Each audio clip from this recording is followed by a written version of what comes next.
All right, folks, this is Chip Swan speaking to you from out of the deep and dark past. It is February 19th of 2023, and this is a tutorial on how to download and prepare the checking transactions from the previous month for the EPiC checking account. And you're going to need access to the Dropbox board files and the Wells Fargo login to get at the transactions there. So let's just first take a look at these things and where they live. The EPiC board files, there we go. I've got that up now. So it's in Dropbox under EPiC board, and then you'll look under work, financial, and checking transactions. So we need to have that ready. And we also need to be logged in on Wells Fargo. And let me show you the Wells Fargo account.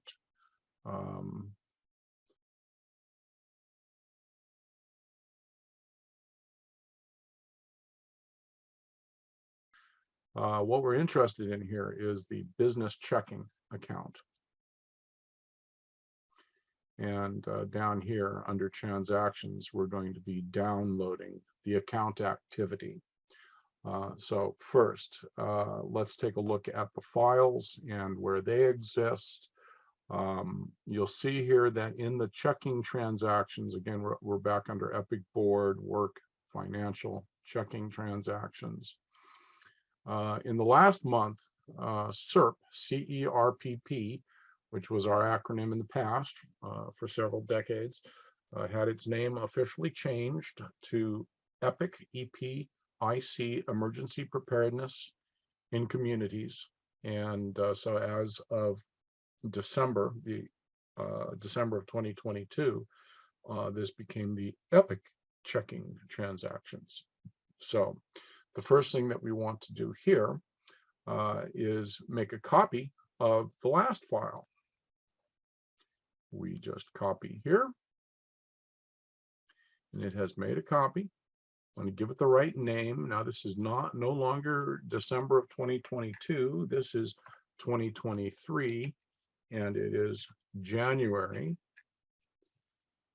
and it is not a copy anymore. It is the fresh January file. Now we're going to go just straight in, open that file up. Whoops, it opened up in my other windows, on my other monitor. And the first thing that we're going to do in here is change the name, get that right. So it's January of 2023. Of course, 11 times out of the year, all you're going to need to do is change the month. But this one's unique. It's the first one in the year. The card numbers and authorized holders, these are the last 4 digits of the debit card numbers and the people that are authorized to make charges using the debit card against the account. These are officers. Selena is currently the president, Mark's the vice president, and I am the secretary, but I'm also the chair of the WPV-Ready committee. And so I need to make purchases for WPV-Ready. Now, Wells Fargo has recently asked us to start changing over and getting new debit cards for some internal reason. We started doing that. Mine has happened already. There will still be some transactions coming in that have the old card number on it because we still have some things like recurring monthly or quarterly charges that are using the old card, and they will still come through for a while until Wells Fargo decides to turn that number off entirely. Meanwhile, I am using this new card. This is still Mark's old card number. This is still Selena's old card number. I haven't talked with them this week about whether they've had a chance to update those, but they're working on that too. So when we download new transactions, they're going to have a slightly different layout than this. They're going to have too many columns in one place, and they're going to be missing some of the other columns out there. But what we're going to do is we're going to start with this file as it is and just leave everything there because it's got some good examples of what we're going to want to do. And we're going to start and paste the new transactions in down below. So let's start in our Wells Fargo account now. We already showed you the login. Again, you should have a login. If you don't have a login, you're not going to be able to do any of this. We say download the account activity. And that brings us to, to this page where we're going to make our selection of what to download and what format it's going to be in and so forth. Let me point out to you that our last transaction was December 30th. And so we're interested in everything from December 30th. I'm going to download everything, including December 30th of 2022, just to make sure we don't miss a transaction there that might have been slow coming through, getting processed or what have you. We just want to make sure that we see that transaction is in our download, and then we can get rid of it, and we know we've got all the good data in there. But we're going to start with December 30th of 2022. And December 30th, 2022. And we're just looking for January of 2023. So we don't need to go all the way through the current date when I'm recording this. Let's just go through, say, February 1st, in case there was anything on February 1st. And we're going to do this into a comma delimited file, which is what Excel or any other spreadsheet program these days will open by default when you ask it to open a file. So we're going to download into comma delimited. We've selected the range and we say download. Now we take a look to see what we've downloaded, and we can in this browser, this is Chrome, we can show in folder, whatever your browser uses to make that to get to your downloads. Just do whatever you're used to. It'll be in the usual place. And we have downloaded this file, checking.csv. And you'll see that, in fact, it has a date, it has an amount, it then has two columns that really bear very little resemblance to anything we're interested in. When we write a check, it puts the check number here and then tells us in the description what the check number was. So we're not interested in that information at all. So what I'm going to do is select both of those columns and just delete that information completely. Good. Then the thing I'm going to do next is take a look and see if I had anything else outside of January. There is our 12/30 transaction, and I'm just going to kill that. I know that there was nothing after it, nothing else on the 30th or the 31st that we might have missed. So we're good with that.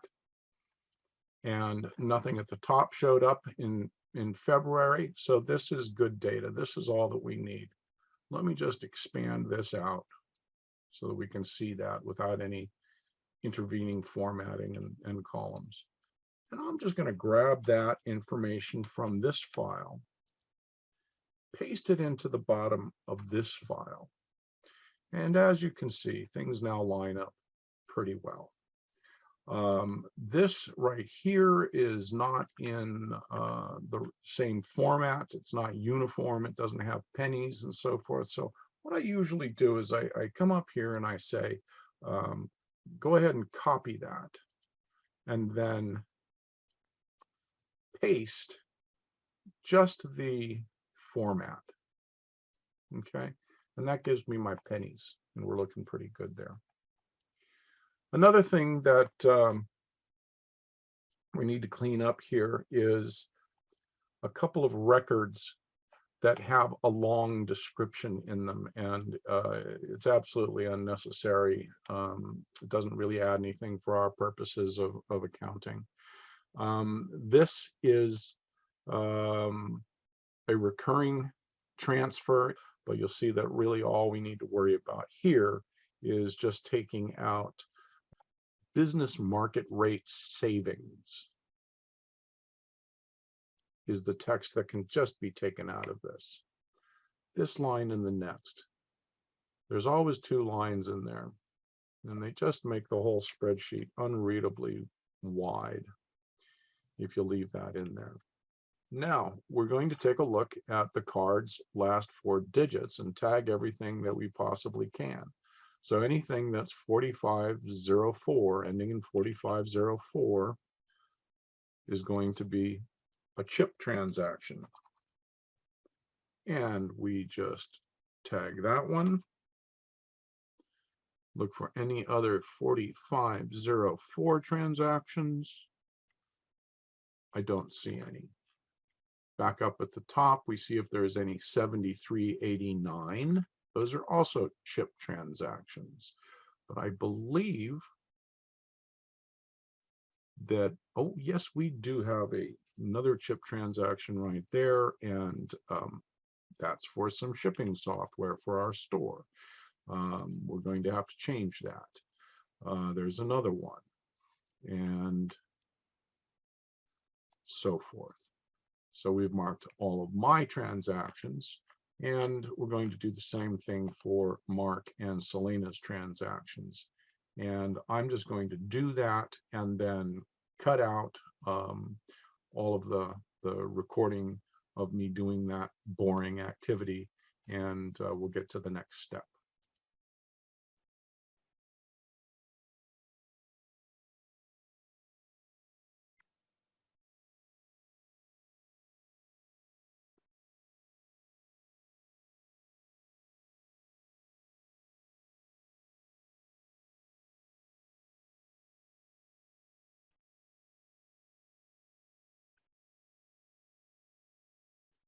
Okay, so those are all of the transactions that we need to worry about who's charging what with the debit cards.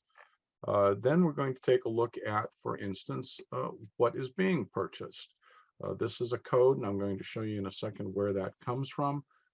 This accounting code is for store software, 300-06. I happen to know that that applies to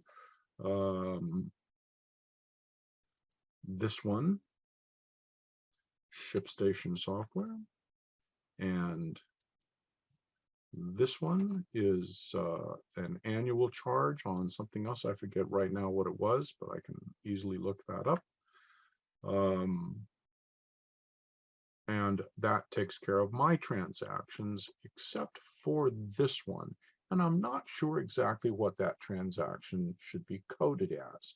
It is a $5 charge that was made to the California Secretary of State in order to reserve our name and try and make sure that we wouldn't have any problems moving forward, changing our name from SERP to EPiC.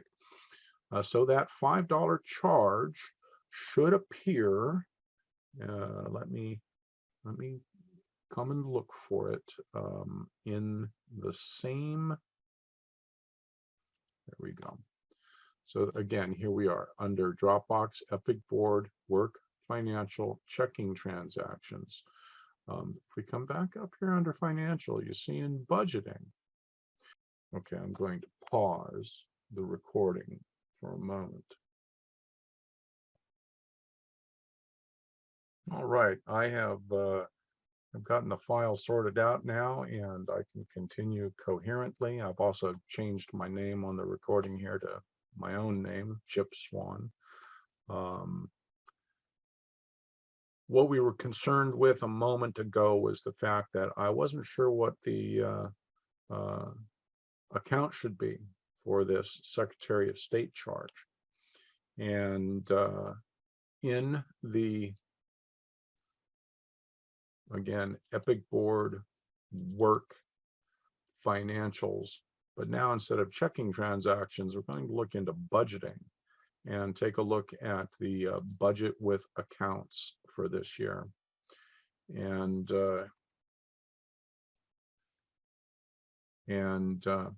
here we see that we have a number of accounts for revenues and a number of accounts for expenses.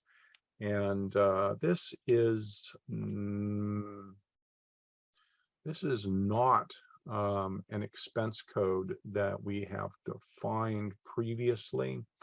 We will need to meet on this and expand our chart of accounts a little bit to take this sort of thing into account, but I will just come back to our transactions and mark that with a 999 question, and I'll even make that red so that it stands out and we won't forget to look at it later and get this right. But in any event, we are now at a point where we have filled in as much as we can, or as much as I can. If you're Selena doing this, you'll know what your own transactions are, and you can tag your own accounts. If you're Mark, etc., feel free to tag your own accounts. Good. Then now that we've gotten to this point, really we can just delete the last month's rows, leaving us with this month's rows. And there are the current transactions for January 2023, and only those transactions for January 2023. And so we can close this file, yes, save it, and make sure, of course, that it's saving to the 2023-01, that's January, EPiC checking. Yes, save that. We don't need the account numbers anymore. I made a tiny spelling check there, so we'll go ahead and save that too. This original download was in the downloads folder. Make sure and just clean up your stuff. You don't want to leave your transactions sitting around. And then we're back here in, again, board, work, financial, down into checking transactions. Now this is ready for other people to look at. And we've cleaned up behind ourselves. All that remains then at this point is to let everybody know who needs to know that it's time to go in and update their transactions. Anybody who has the ability to spend on the checking account, and Joe, our treasurer, needs to know that as well. So I did this one, so I need to now let Selena and Mark and Joe know that this new transaction file for January is out there. And then we need to meet and discuss that code for the Secretary of State charge for $5. So we have a proper accounting bucket to put that into. And that is it. That is the long and the short of it. It'll be somewhat shorter when I'm done editing this, but I hope it's fairly straightforward to you. Give me a call if you need any additional help, and I'm there for you.